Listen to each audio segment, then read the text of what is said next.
Hello students, my name is Mohit Bansal. Welcome to Mohit Bansal classes.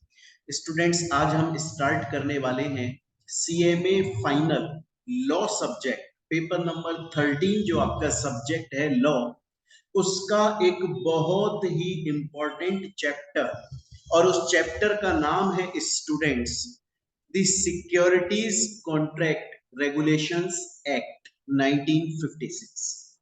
बच्चों, इस chapter को short में हम लोग SCRA के नाम से भी जानते हैं, सिक्योरिटीज कॉन्ट्रैक्ट रेगुलेशंस एक्ट।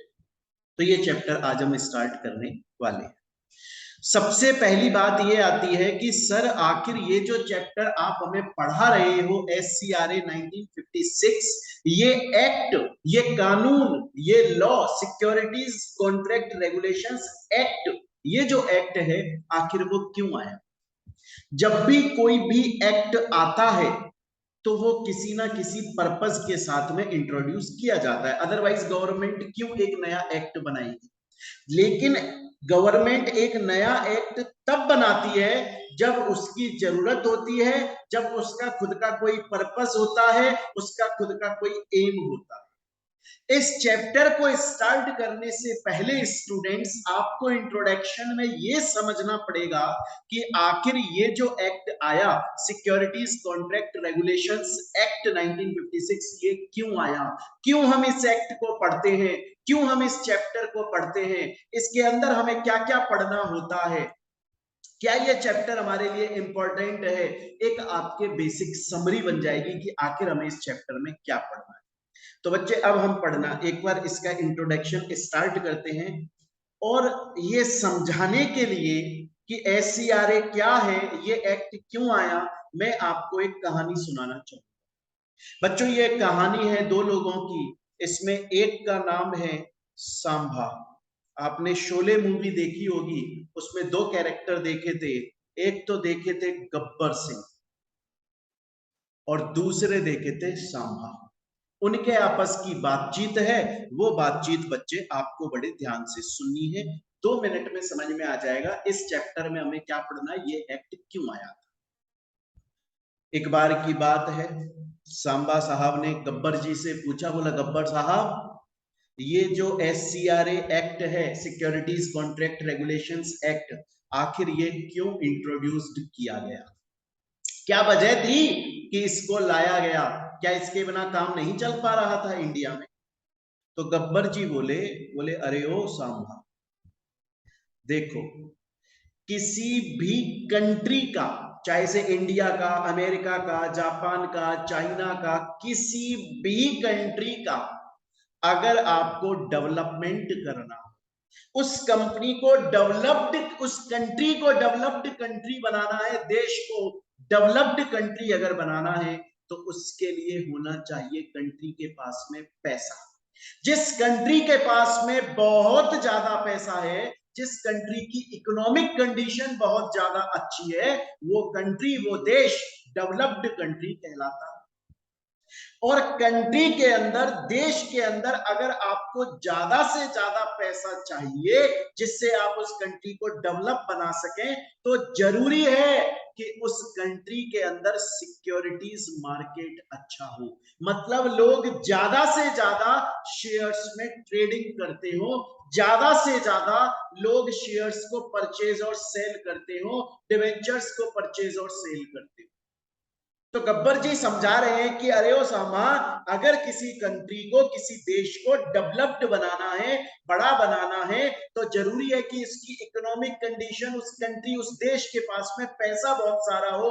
और ये पैसा होने के लिए जरूरी है कि उस कंट्री के लोग, उस देश की जनता सिक्योरिटीज मार्केट में ज्यादा से ज्यादा ट्रेडिंग करती है, shares, debenture, bonds, government security, mutual fund, इनमें ज्यादा से ज्यादा परचेज और सेल किया जाता है। तो पहले तो ये बात समझाई हमारे गब्बर जी ने, फिर उसके बाद में बोले, और बोले देख, क्योंकि इंडिया में लिटरेसी बहुत ज्यादा नहीं थी, पहले लोग ज्यादा पढ़े लिखे नहीं थे और लोग डरते थे।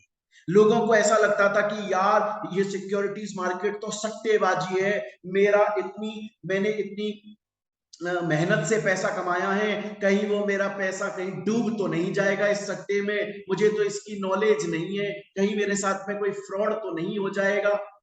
तो गवर्नमेंट ने, सेबी ने ये सोचा कि यार इन लोगों के लिए हम इजी कर दें सब कुछ, मतलब इतना इजी कर दें, इतना इजी कर दें कि जो भी बंदा सिक्योरिटीज मार्केट में शेयर्स डिवेंचर खरीदना बेचना चाहता है, ट्रेडिंग करना चाहता है, वो बहुत ही आराम से शेयर्स को खरीद सके, बेच सके। उसके लिए गवर्नमेंट, उसके लिए सेबी, उसके लिए स्टॉक एक्सचेंजेस, ये लोग टाइम टू टाइम नई नई फैसिलिटीज लेकर आने लगे, जिससे ज्यादा से ज्यादा लोग सिक्योरिटीज मार्केट में शेयर्स को परचेज और सेल कर सके, इजीली कर सके, बिना किसी प्रॉब्लम के कर सके, बिना किसी डर के कर सके। उसके लिए नई नई फैसिलिटीज लाई गई, और जब ये नई फैसिलिटीज आई तो लोगों ने सिक्योरिटीज मार्केट में ट्रेडिंग करना स्टार्ट किया, लोगों ने शेयर्स डिवेंचर्स को खरीदना बेचना स्टार्ट किया।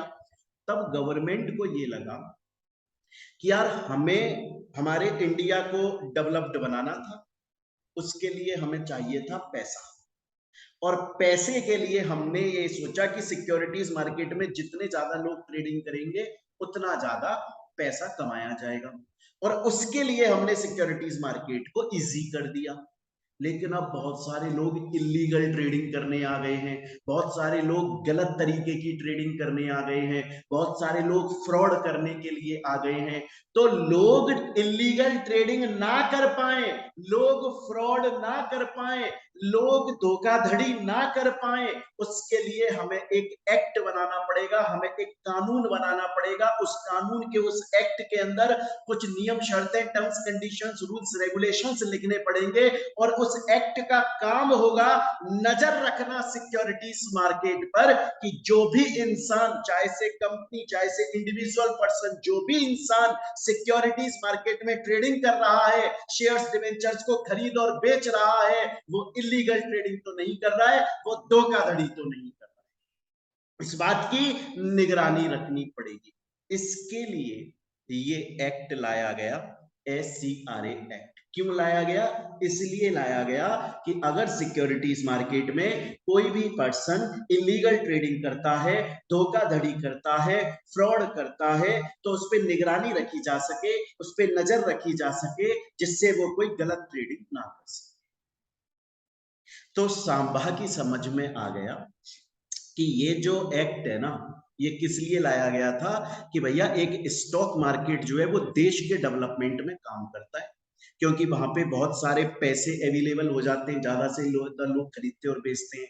लेकिन इस प्रिवेंट करने के लिए, रोकने के लिए अनडिजायरेबल ट्रांजैक्शंस को, कहीं कोई इलीगल ट्रेडिंग ना कर दे, कहीं कोई गलत तरीके की ट्रेडिंग ना कर दे, इसलिए पार्लियामेंट ने SCRA, securities contract regulation act बनाया, जिसके अंदर रूल्स रेगुलेशंस लिखे, जिनका काम होता है सिक्योरिटीज मार्केट पर सर्विलेंस करना, निगरानी रखना और चेक करना कहीं कोई इलीगल ट्रेडिंग तो नहीं हो रही।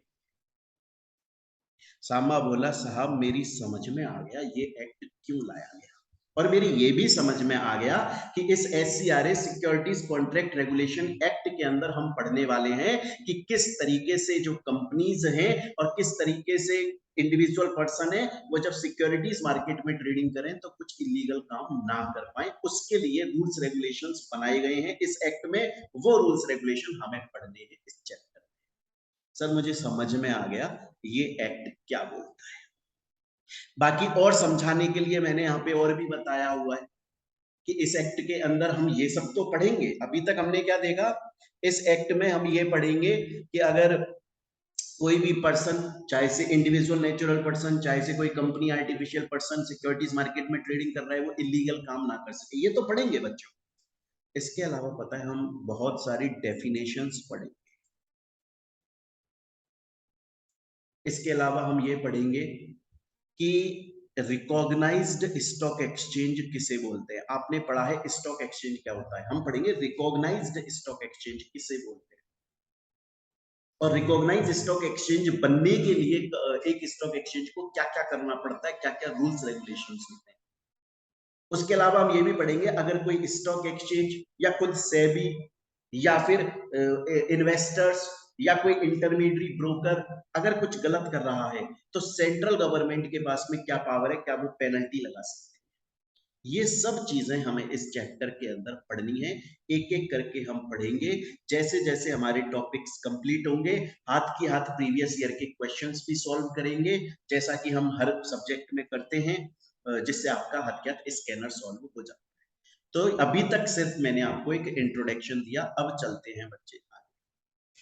ये देखिए यहाँ पर मैंने ये बात इस तरीके से भी बताई हुई है, जो सभी मैंने बोला कि भैया स्टॉक एक्सचेंज की क्या पावर है, सेंट्रल गवर्नमेंट की क्या पावर है, अगर स्टॉक एक्सचेंज के या सेबी के ऑर्डर से कोई एग्रीड हो गया तो वो कहाँ अपील लगाएगा, है ना, और पब्लिक इशू कैसे आएगा, क्या पेनल्टीज, क्या प्रोसीजर्स है, कोई स्टॉक एक्सचेंज रिकॉग्नाइज कैसे बन सकता है, ये सब चीजें हम इस SCRA एक्ट के अंदर पढ़ते हैं। अब स्टूडेंट्स, ये अभी तक मैंने सिर्फ आपको एक इंट्रोडक्शन दिया इस चैप्टर का, पर मैं आपको बताऊं बच्चों, इस चैप्टर को जब हम पढ़ेंगे ना बच्चों, तो बहुत सारे ऐसे वर्ड्स आएंगे जो आपको उस वक्त एकदम से समझ में नहीं आ पाएंगे, और समझाने में बहुत टाइम खिंच जाएगा। इसलिए हम क्या कर रहे हैं अभी, हम ना एक बार कुछ डेफिनेशंस पहले ही समझ लेते हैं, कुछ डेफिनेशंस को हम पहले ही अपने दिमाग में क्लियर कर लेते हैं। उससे हमें क्या बेनिफिट होगा, उससे हमें ये बेनिफिट होगा कि जब हम आगे अपने टॉपिक्स पढ़ेंगे तो हमें टॉपिक्स के अंदर जो वर्ड्स आएंगे ना, उनकी डेफिनेशंस हमें पहले से पता होगी, तो टॉपिक हमें, कॉन्सेप्ट हमें अच्छे से क्लियर होगा और हम एग्जाम में अच्छे से आंसर लिखकर आ पाएंगे। क्लियर ये चीज? चलिए, तो अब हम कुछ डेफिनेशंस पढ़ेंगे बच्चों। उसमें सबसे पहली डेफिनेशन हम पढ़ने जा रहे हैं सिक्योरिटीज। अब देखिए, हालांकि ये बात मैंने फर्स्ट चैप्टर में, सिक्योरिटीज की डेफिनेशन मैंने फर्स्ट चैप्टर में भी बताई थी, दोबारा से बता देता। एक तो आप बोलते हो शेयर्स, एक आप बोलते हो डिवेंचर्स, एक आप बोलते हो बॉन्ड, एक आप बोलते हो स्क्रिप्ट्स,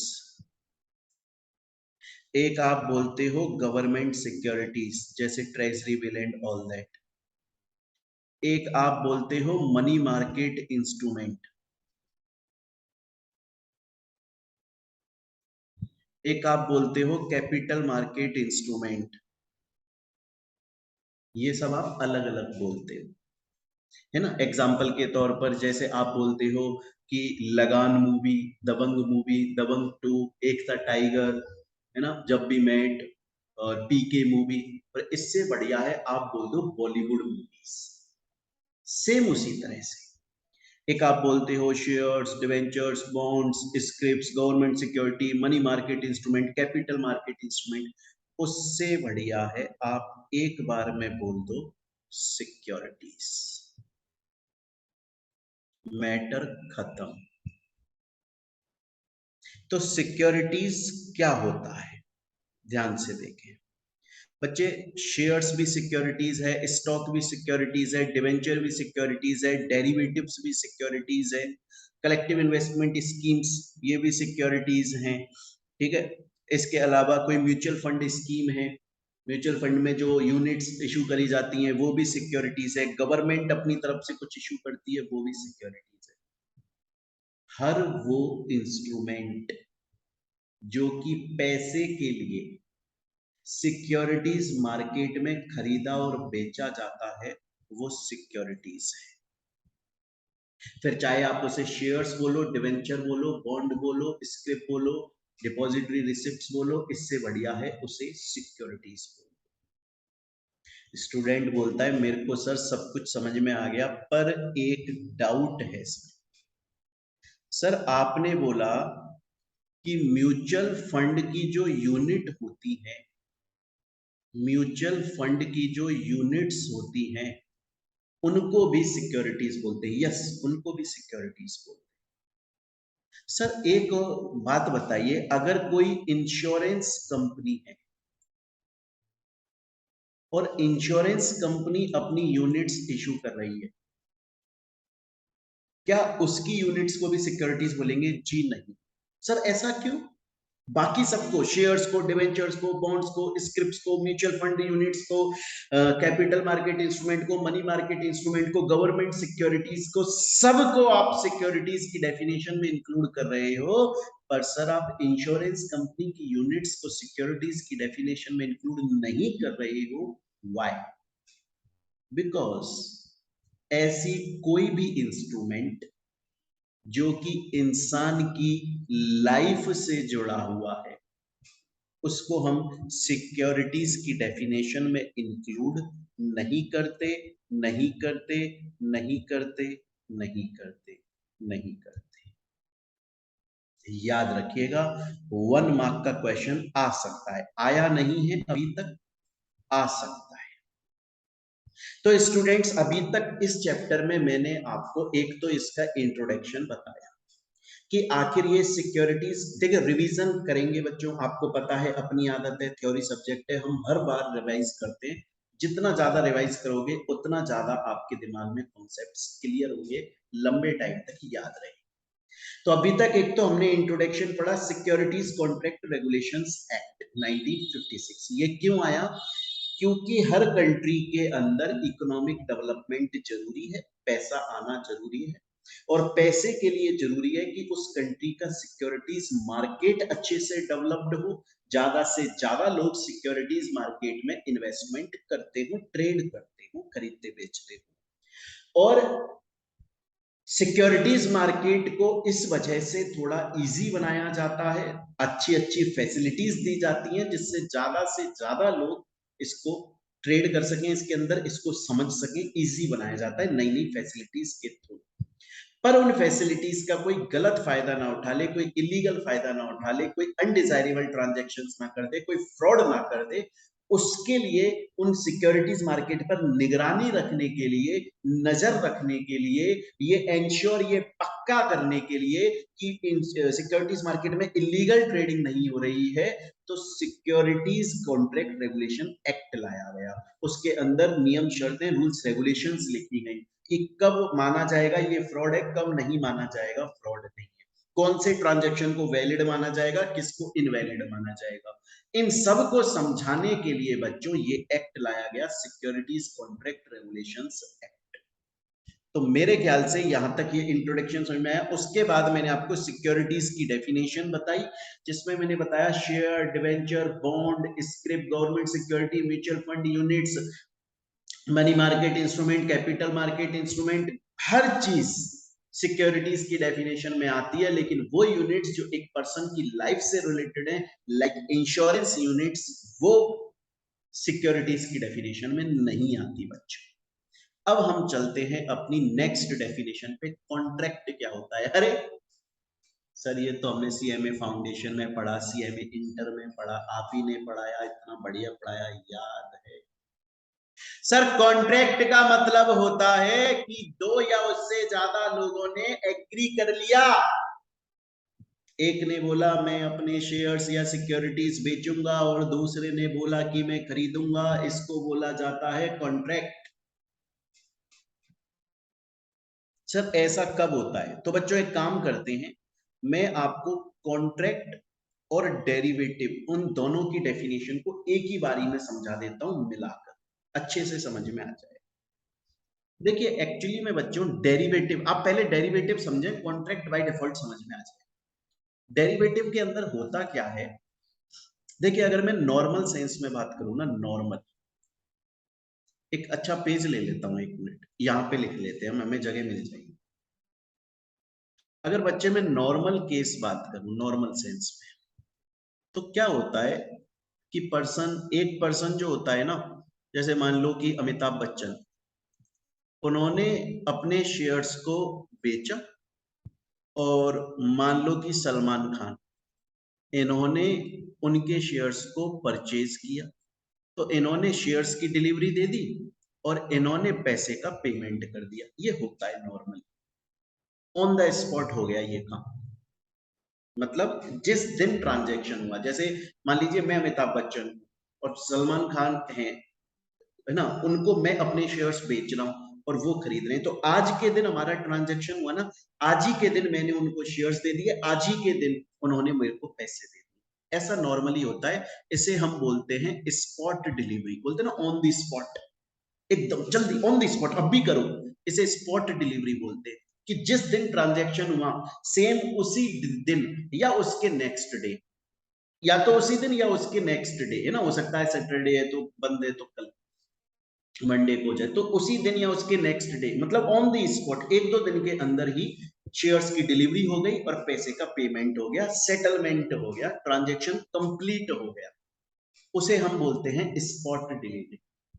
पर बच्चे कभी कभी ऐसा भी होता है, कभी कभी ना बच्चे ऐसा भी होता है कि सपोज कीजिए राजकुमार राव राजकुमार राव ने नवाजुद्दीन सिद्दीकी से ये प्रॉमिस किया, बच्चों ध्यान से सुनना, ये प्रॉमिस किया, अभी प्रेजेंट में जब प्रॉमिस कर रहे हैं तब क्या डेट है, सपोज करिए उस टाइम चल रहा है फेब 2022, या आज की डेट ले लेते हैं, है ना, आज चल रहा है आपका अगस्त 2022, अगस्त 2022 में राजकुमार राव ने नवाजुद्दीन सिद्दीकी से प्रॉमिस किया कि दिसंबर में मैं आपको रिलायंस कंपनी के शेयर्स, एक शेयर 100 रुपए पर बेच दूंगा। राजकुमार राव ने नवाज से प्रॉमिस किया कि रिलायंस कंपनी का शेयर दिसंबर के अंदर मैं आपको 100 रुपए का बेच दूंगा, एक शेयर। अब बच्चों देखो, ये अभी प्रॉमिस है, मतलब इनके बीच में क्या हो गया है, कॉन्ट्रैक्ट हो गया है। एक डेफिनेशन आ गई कॉन्ट्रैक्ट वाली, कॉन्ट्रैक्ट हो गया कि मैं आपको सिक्योरिटीज बेच दूंगा और आप मुझे पैसे दे देना, एक शेयर 100 रुपए। अब सपोज करो दिसंबर के अंदर अगर शेयर प्राइस मार्केट में चल रही है 120, लेकिन फिर भी राजकुमार राव नवाजुद्दीन को कितने में बेचेंगे, 100 में। अगर राजकुमार राव मार्केट में बेचते तो उनको कितना रुपया मिलता, 120 रुपया, पर अभी कितना मिल रहा है, 100 रुपए, 20 रुपए का घाटा हो रहा है और इनको 20 रुपए का प्रॉफिट। उल्टा कर लो, मार्केट में चल रहा है इस वक्त दिसंबर में 80 रुपए, तो राजकुमार राव इनको बेच रहे हैं 100 में, तो इनको 20 रुपए का प्रॉफिट हो रहा है, इनको 20 रुपए का लॉस हो रहा है। इसे इसे डेरिवेटिव बोलते हैं। तो डेरिवेटिव के अंदर क्या होता है, डेरिवेटिव में भी शेयर्स डिवेंचर्स खरीदे बेचे जाते हैं, फर्क इतना है हाथ की हाथ नहीं खरीदे बेचे जाते, बल्कि उसमें एक कॉन्ट्रैक्ट कर लिया जाता है कि फ्यूचर डेट पर मैं आपको इतने रुपए में दे दूंगा, आप इतने रुपए मेरे को पे कर देना। उसमें किसको प्रॉफिट हो रहा है किसको लॉस हो रहा है ये भी फ्यूचर डेट में जाके पता चलता है, ऑन द स्पॉट पता नहीं चलता। तो बच्चों अभी अभी के अंदर हम लोगों ने 3 डेफिनेशन पढ़ी, अगर आपको समझ में आई। देखिए, एक तो हमने पढ़ लिया कॉन्ट्रैक्ट, एक मैंने स्पॉट डिलीवरी बताई कि सेम डे ट्रांजैक्शन हो जाता है या नेक्स्ट डे, और एक मैंने आपको डेरिवेटिव के बारे में बताया कि जहां प्रॉमिस हो जाता है और किसको फायदा हुआ किसको लॉस हुआ ये बात जो है वो फ्यूचर में जाकर पता लगती है। तो बच्चों यहां तक आपको डेफिनेशन समझ में आ गई, एक बार रिवाइज करते। सिक्योरिटीज कॉन्ट्रैक्ट रेगुलेशन एक्ट का इंट्रोडक्शन क्यों हुआ था, इसलिए हुआ था कि सिक्योरिटीज मार्केट में कहीं कोई इलीगल ट्रेडिंग या अनडिजायरेबल ट्रांजैक्शन तो नहीं कर रहा है, फ्रॉड तो नहीं कर रहा है, उस पर नजर रखनी।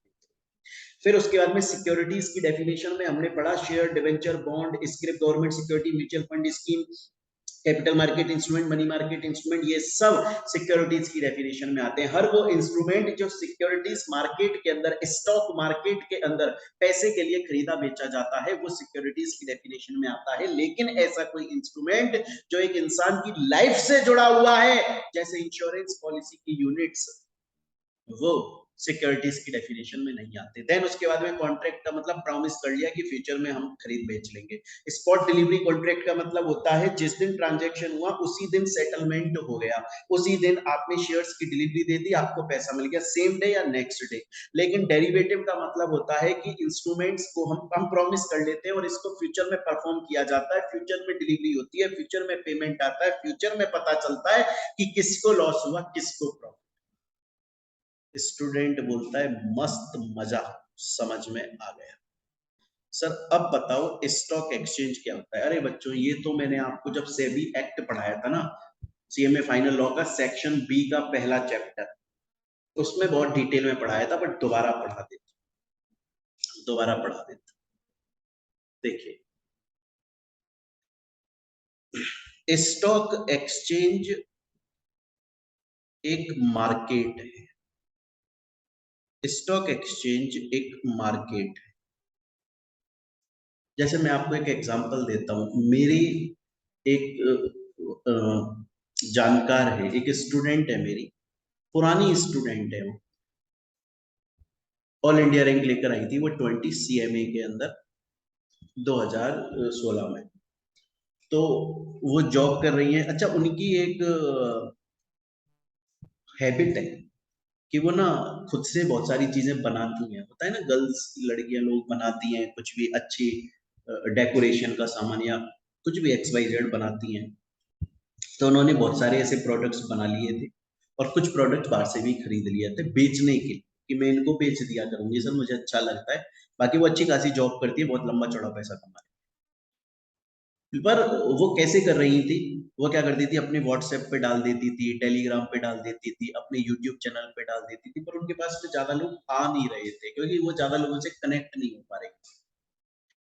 तो उन्होंने बोला कि सर मैं एक काम क्यों ना करूं, कि मुझे चाहिए ग्राहक, और ग्राहक मेरे तक पहुंच नहीं पा रहा है, मैं ग्राहक तक पहुंच नहीं पा रही हूँ। तो क्यों ना सर मैं एक मार्केट में घुस जाऊं जहां पर बहुत सारे ऐसे ग्राहक आते होंगे जिनको ऐसे सामान खरीदने हैं, और मैं वहां पर बेचने पहुंच जाती हूँ। तो उन्होंने फ्लिपकार्ट और अमेजोन पर खुद को लिस्ट करवा लिया।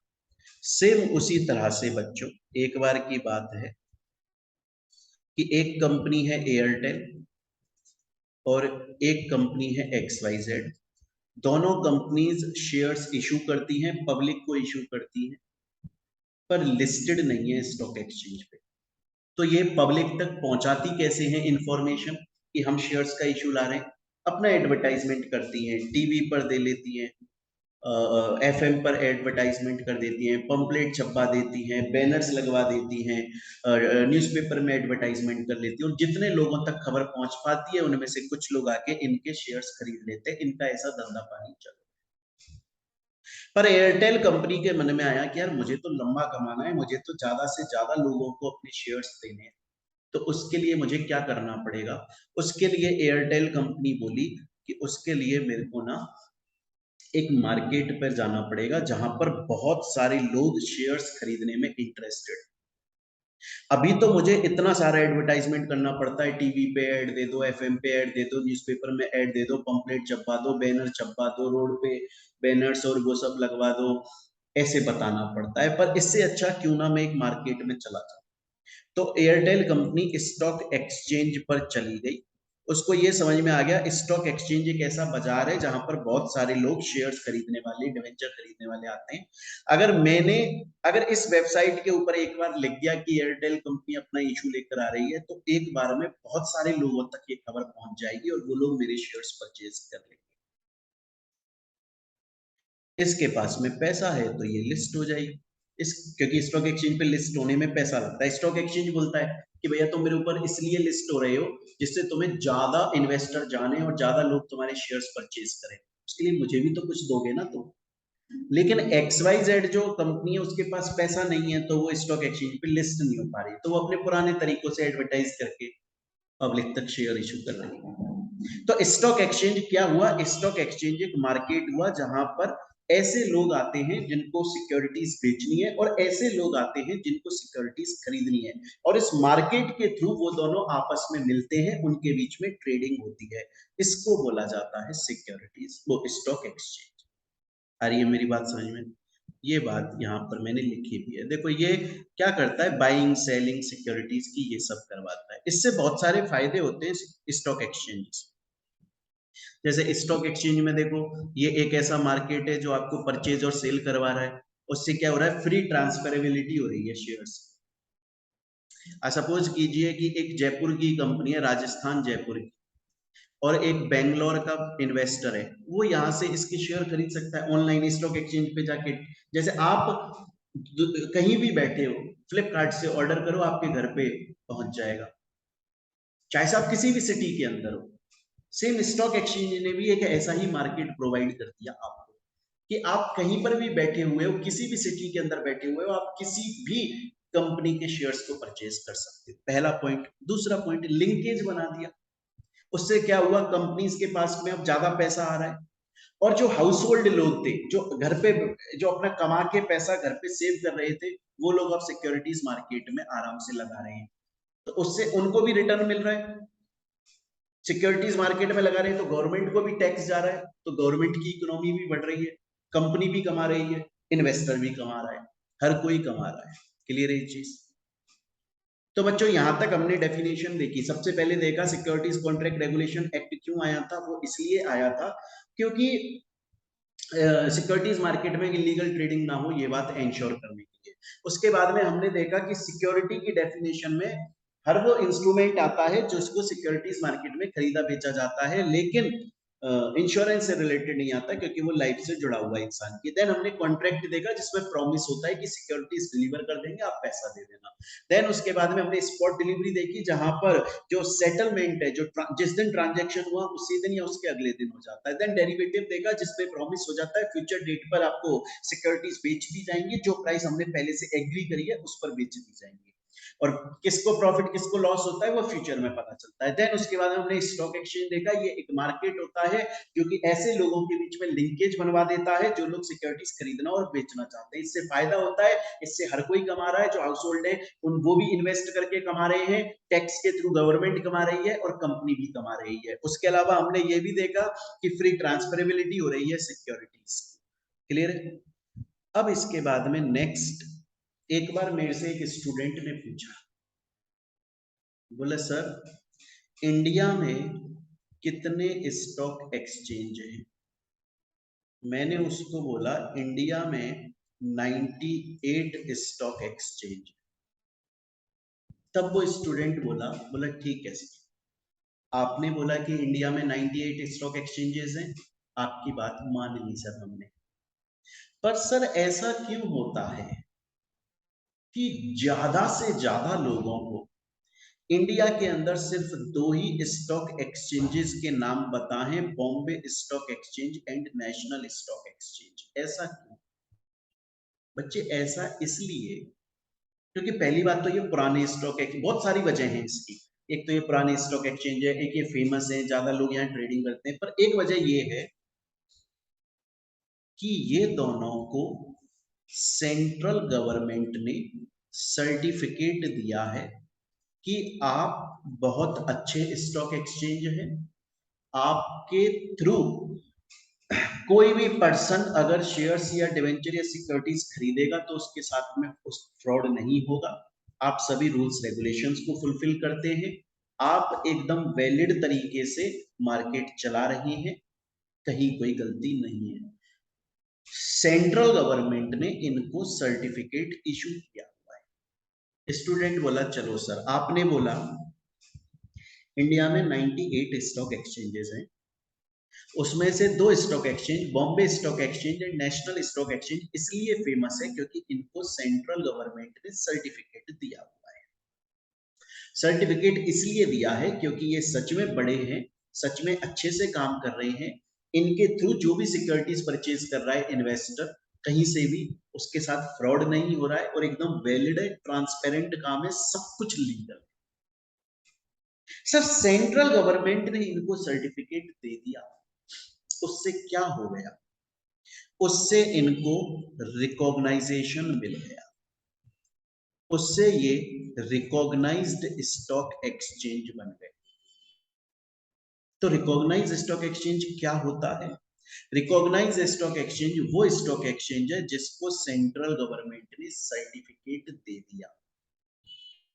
सेंट्रल गवर्नमेंट ने अपने सर्टिफिकेट में लिख दिया ये स्टॉक एक्सचेंज बहुत बढ़िया है, ये एकदम वैलिड है, ये अच्छे से ट्रेडिंग करता है, ये सभी रूल्स रेगुलेशन फुलफिल करता है, ये कोई भी इलीगल काम नहीं करता है, इस पर भरोसा किया जा सकता है और इसके थ्रू आप सिक्योरिटीज को परचेज और सेल आउट कर सकते हो।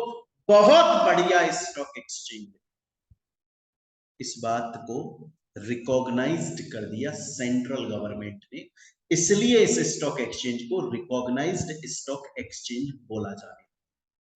स्टूडेंट बोला ठीक है, आपने बोला कि बहुत सारे स्टॉक एक्सचेंज है इंडिया में, लेकिन उसमें से तो स्टॉक एक्सचेंज बहुत ज्यादा फेमस है। हालांकि और भी स्टॉक एक्सचेंज है जो फेमस है, पर मोटा मोटी दो स्टॉक एक्सचेंज फेमस है इंडिया के अंदर, Bombay stock exchange and national stock exchange. और वो इसलिए फेमस है क्योंकि सेंट्रल गवर्नमेंट ने उनको सर्टिफिकेट दिया हुआ है और वो रिकॉग्नाइज्ड स्टॉक एक्सचेंज है। समझ गए? पर एक बात बताओ सर, ये सेंट्रल गवर्नमेंट से अगर सर्टिफिकेट लेना है, अगर कोई stock exchange recognise stock exchange बनना चाहता है, अगर वो सेंट्रल गवर्नमेंट से सर्टिफिकेट लेना चाहता है, तो क्या प्रोसेस?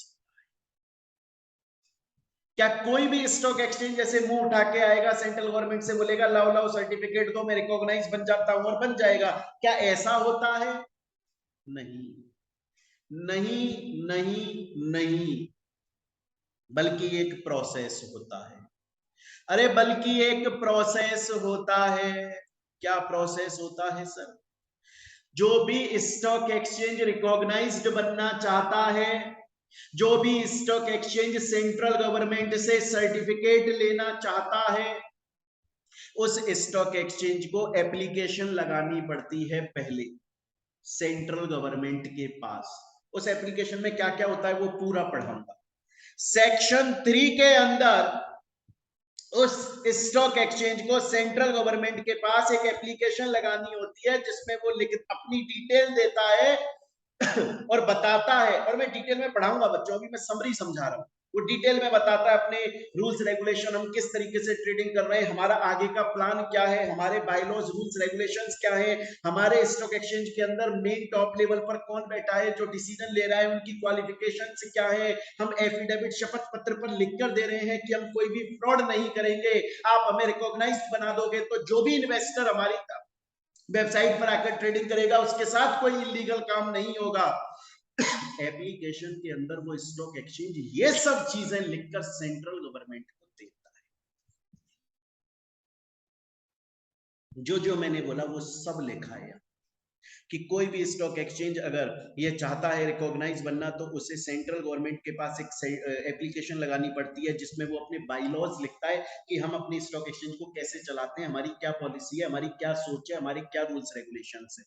उसमें वो ये भी बताते हैं कि हमारे स्टॉक एक्सचेंज का क्या कॉन्स्टिट्यूशन है, हम किस सोच पर चल रहे हैं, हमारे अंदर कितने मेंबर्स बैठते हैं, उनकी क्वालिफिकेशन क्या है, कोई भी अगर कंपनी हमारे ऊपर लिस्ट होगी तो हम उससे कितनी फीस लेंगे, हमारे थ्रू जो इंटरमीडियरी होंगे हम उनको कैसे करेंगे, कोई ब्रोकर अगर हमारे ऊपर रजिस्टर होना चाहता है तो उसके पास डिग्री होनी चाहिए। ऐसे आलतू फालतू आदमी को हम ब्रोकर या मर्चेंट बैंकर या कस्टोडियन नहीं बना देंगे। जो भी इन्वेस्टर आएगा उसको हम ये फैसिलिटीज प्रोवाइड करेंगे, उसका कोई भी लॉस नहीं होगा। ये सभी चीजें एप्लीकेशन के अंदर वो स्टॉक एक्सचेंज लिख कर देता है जिसको रिकॉग्नाइज्ड बनना है। सेक्शन 3। फिर सेंट्रल गवर्नमेंट उस एप्लीकेशन को चेक करता है। सेंट्रल गवर्नमेंट चेक करता है कि स्टॉक एक्सचेंज ने अपनी एप्लीकेशन में क्या क्या रूल्स रेगुलेशंस लिखे, खुद के लिए क्या बायलॉज लिखे, फ्यूचर का उन्होंने क्या प्रोजेक्ट लिखा है कि क्या करने वाले हैं, कोई कंपनी उन पे लिस्ट होगी तो कितनी फीस लेंगे, कितने टाइम के लिए लेंगे, कैसे इन्वेस्टर को क्या क्या फैसिलिटी देंगे, इनके अंदर टॉप लेवल पे कितने लोग बैठे हैं, कितने क्वालिफाइड है, ये सब चीजें सेंट्रल गवर्नमेंट चेक करता है। अगर जरूरत लगता है, सेंट्रल गवर्नमेंट को जरूरत लगती है, तो सेंट्रल गवर्नमेंट एक इन्वेस्टिगेशन भी करवा लेती है। और जब सेंट्रल गवर्नमेंट सेक्शन 3 के अंदर जो एप्लीकेशन लगाई गई थी अगर उससे सेटिस्फाई हो जाती है, अगर सेंट्रल गवर्नमेंट को लगता है स्टॉक एक्सचेंज बढ़िया है, ये फ्रॉड नहीं करेगा, ये इलीगल काम नहीं करेगा, अगर इस पे कोई कंपनी ट्रेड हो रही है तो बहुत अच्छा काम कर रही है, ये बिल्कुल फ्रॉड नहीं करेगा, इन्वेस्टर का लॉस नहीं करेगा, किसी का पैसा नहीं खाएगा, इसके ऊपर जो इंटरमीडिएट है वो डिग्री वाले क्वालिफाइड होंगे, तो सेंट्रल गवर्नमेंट सेक्शन 4 के अंदर सर्टिफिकेट दे देगी, उस स्टॉक एक्सचेंज को रिकॉग्नाइज करने का सर्टिफिकेट दे देगी। प्लस सबसे जरूरी बात, ऑफिशियल गैजेट में नोटिफिकेशन पास करें। सर ये ऑफिशियल गैजेट का मतलब क्या होता है? सरकारी रजिस्टर, उनमें लिखेगी कि फलाना स्टॉक एक्सचेंज अब रिकॉग्नाइज बन गया। सर वो सरकारी रजिस्टर कहाँ पे रखे हैं? दो सरकारी रजिस्टर में लिखेगी। एक तो जो पार्लियामेंट के अंदर रखे हैं, एक तो उनमें लिख देगी फलाना स्टॉक एक्सचेंज रिकॉग्नाइज है। दूसरा, वो स्टॉक एक्सचेंज जिस स्टेट में है उस स्टेट के अंदर जो विधानसभा है, उस विधानसभा के अंदर जो रजिस्टर है वहां भी लिखेगी। मतलब एक तो न्यू दिल्ली के पार्लियामेंट कहाँ है? न्यू दिल्ली। एक तो वहां के रजिस्टर्स में भी लिख दिया, प्लस स्टॉक एक्सचेंज जिस स्टेट में है वहां की विधानसभा के रजिस्टर्स में ऑफिशियल गैजेट में लिख दिया। दो जगह पर लिख दिया। तो बच्चों अब आपको यह समझ में आना चाहिए कि रिकॉग्नाइज स्टॉक एक्सचेंज का मतलब होता है वो स्टॉक एक्सचेंज जिसको सेंट्रल गवर्नमेंट से सर्टिफिकेट मिला हुआ है कि ये स्टॉक एक्सचेंज बहुत बढ़िया है और इस पर कोई भी कंपनी ट्रेड होकर अपनी सिक्योरिटीज को बेचेगी तो कोई फ्रॉड नहीं है, और कोई इन्वेस्टर इस स्टॉक एक्सचेंज के थ्रू सिक्योरिटीज को खरीदेगा तो फ्रॉड नहीं। और ऐसी एप्लीकेशन लेने के लिए स्टॉक एक्सचेंज को सेंट्रल गवर्नमेंट के पास सेक्शन 3 में एप्लीकेशन लगानी पड़ती है। सेक्शन 4 के अंदर सेंट्रल गवर्नमेंट चेक करके उन्हें सर्टिफिकेट ग्रांट कर देता है। पर बच्चों एक चीज और बताऊंगा, जब सेंट्रल गवर्नमेंट सब कुछ चेक करने के बाद सेक्शन 4 में सर्टिफिकेट देती है, बोलती है कि ठीक है अब से तुम रिकॉग्नाइज स्टॉक एक्सचेंज कहलाओगे, उस सर्टिफिकेट पर वो कुछ कंडीशंस लिख देती है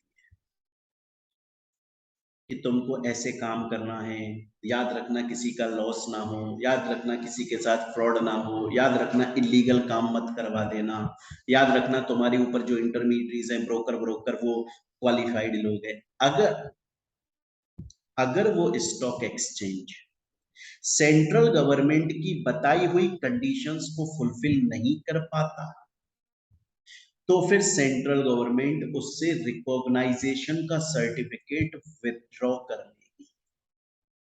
फिर वो स्टॉक एक्सचेंज रिकॉग्नाइज नहीं रह जाएगा, वो नॉर्मल स्टॉक एक्सचेंज बन जाएगा। हाँ ये जरूर है कि जब सेंट्रल गवर्नमेंट विड्रॉ करेगी उस सर्टिफिकेट को, उससे पहले स्टॉक एक्सचेंज को अपॉर्चुनिटी ऑफ बीइंग हर्ड, अपनी सफाई पेश करने का मौका दिया जाए, वो बात पर विड्रॉ कर लेगी सेक्शन 5 के अंदर। तो बच्चों एक बार रिवाइज करते हैं अभी तक हम लोगों ने जो पढ़ा। अभी तक मैंने आपको बताया ये जो securities contract regulation act SCRA 1956 के अंदर आया, इसका मेन पर्पस है कि सिक्योरिटीज मार्केट में इलीगल ट्रेडिंग ना हो, फ्रॉड ना हो। फिर उसके बाद में हमने पढ़ा सिक्योरिटीज की डेफिनेशन। सिक्योरिटीज की डेफिनेशन के अंदर बच्चों हमने पढ़ लिया कि हर shares, debenture, bond, script, mutual fund, capital market instrument, money market instrument, government security, ये सब आते हैं, लेकिन ऐसी कोई भी सिक्योरिटी जो कि किसी पर्सन की लाइफ से जुड़ी हुई है वो सिक्योरिटी की डेफिनेशन में नहीं आती। देन हमने कॉन्ट्रैक्ट पढ़ा जिसका मतलब होता है कि भैया हम प्रॉमिस कर लिया, एग्रीमेंट कर लिया, हम शेयर्स को सेल कर देंगे, पैसा ले लेंगे। स्पॉट डिलीवरी का मतलब होता है जिस दिन ट्रांजैक्शन हुआ उसी दिन सेटलमेंट हो गया या नेक्स्ट डे सेटलमेंट हो गया, बेचने वाले ने शेयर्स दे दिए, खरीदने वाले ने पैसा दे दिया। डेरिवेटिव का मतलब होता है इंस्ट्रूमेंट जो है उन पर प्रॉमिस हो चुका है वो फ्यूचर में परफॉर्म होगा, किसको प्रॉफिट हुआ किसको लॉस हुआ वो फ्यूचर में पता चलेगा। स्टॉक एक्सचेंज एक मार्केट होता है जहां पर ऐसे दो लोग आकर मिलते हैं, ट्रेडिंग करते हैं, जो एक तो बेचना चाहता है एक खरीदना चाहता है। देन उसके बाद में रिकॉग्नाइज स्टॉक एक्सचेंज वो है जिसको सेंट्रल गवर्नमेंट से सर्टिफिकेट मिल गया।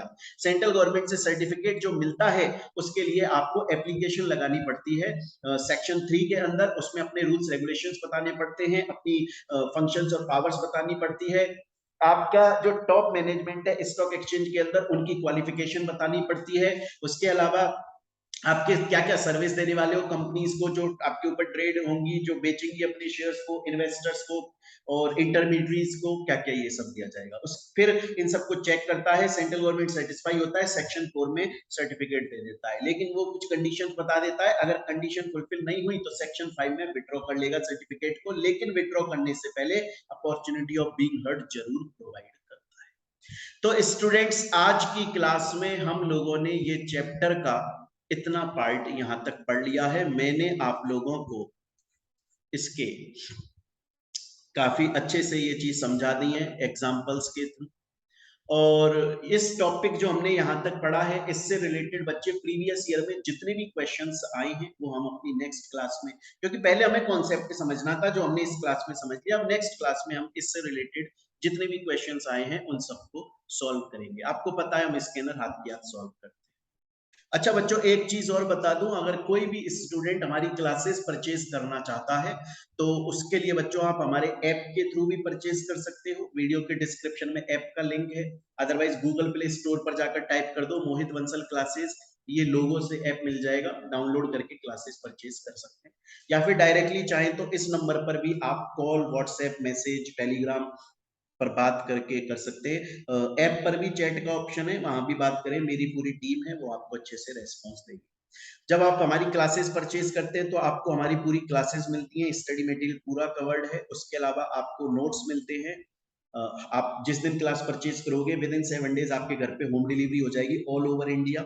उसके अलावा बच्चों आपको हर रेगुलर टेस्ट होता है, हर फ्राइडे को टेस्ट कंडक्ट होते हैं ऑनलाइन सीएमए एग्जाम पैटर्न के थ्रू, जिससे रिवीजन हो और आपको लिखने का तरीका समझ में आए। जनरली क्या होता है, थ्योरी सब्जेक्ट के अंदर ना बच्चों को आंसर तो आता है पर लिखने का तरीका नहीं आता, इसलिए मार्क्स कट जाते हैं। वो हम सब कुछ समझाते हैं यहाँ पर। तो परचेज करना चाहें तो इस नंबर पे आप ले सकते हैं। इवन अगर सिर्फ नोट्स परचेज करना चाहें तो उसके लिए भी आप ऐप से कर सकते हैं या हमारे कांटेक्ट कर सकते हैं इस नंबर पे।